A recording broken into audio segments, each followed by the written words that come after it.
ஹாய்ங்க. இன்னைக்கு என்னன்னு பார்த்தீங்கன்னா, பக்கத்தில வந்து எங்களுக்கு ஒரு 3/4 மணி நேரம் ட்ராவல் பண்ணி தான் நாங்க வந்து பொங்கல் வைக்கிறதுக்காக பிள்ளையார் கோவிலுக்கு வந்து போயிருந்தோங்க. பக்கத்திலேயே மாரியம்மன் கோவிலும் இருந்தது. ஃபேமிலியா போய் நல்லா பொங்கல் வச்சுட்டு, சாமி கும்பிட்டு எங்கனால முடிஞ்ச அளவுக்கு பிரசாதம் வந்து குடுக்க முடிஞ்ச அளவுக்கு எல்லாத்துக்கும் குடுத்துட்டு, சாமிய நல்லா தரிசனம் பண்ணிட்டு வீட்டுக்கு வந்தோங்க.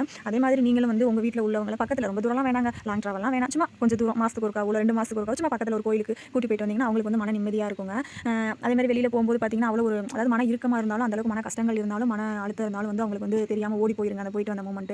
போறப்ப வந்து நல்லபடியா கூட்டிட்டு போங்க. எந்த ஒரு இதுவும் இல்லாம. அதே மாதிரி பார்த்தீங்கன்னா, வெளியில போறீங்கன்னா ஹஸ்பண்டா இருந்தீங்க அப்படின்னா, தன்னோட ஒய்ஃப்க்கு வந்து ஒரு முழம் பூ வாங்கி கொடுத்தீங்கனாலே போதுங்க. அவங்க வந்து அவ்வளோ ஒரு சந்தோஷப்படுவாங்க. அவங்க கேட்டு நீங்க வாங்கி கொடுக்காதீங்க. தயவு செய்து அவங்க கேட்கங்காட்டி நீங்களா வாங்கி கொடுங்க. என்னோட ஹஸ்பண்ட்லாம் பார்த்தீங்கன்னா, எனக்கும் அவருக்கும் எவ்வளோ சண்டை வந்தாலும் சரி, சண்டைகள்ங்கிறது கணவன் மனைவிக்குள்ள வந்து பொதுவான ஒன்று வரதான் செய்யும். அப்புறம் திரும்ப சேர்ந்துக்குவாங்க. எவ்வளோதான் சண்டை இருந்தாலும் என்னோட ஹஸ்பண்ட் வந்து என்னன்னு பார்த்தீங்கன்னா, வண்டி நிப்பாட்டி எந்த ஃபங்ஷன் போனாலும் எனக்கு பூ எவ்வளோ ரேட்டா இருந்தாலும் கொஞ்சமாவது அவரால முடிஞ்ச அளவுக்கு எனக்கு பூ வாங்கி கொடுத்து தாங்க கூட்டிட்டு போவாரு. எனக்கு அந்த விஷயம் எங்க வீட்டுக்காரர் ரொம்ப பிடிக்கும் எனக்கு.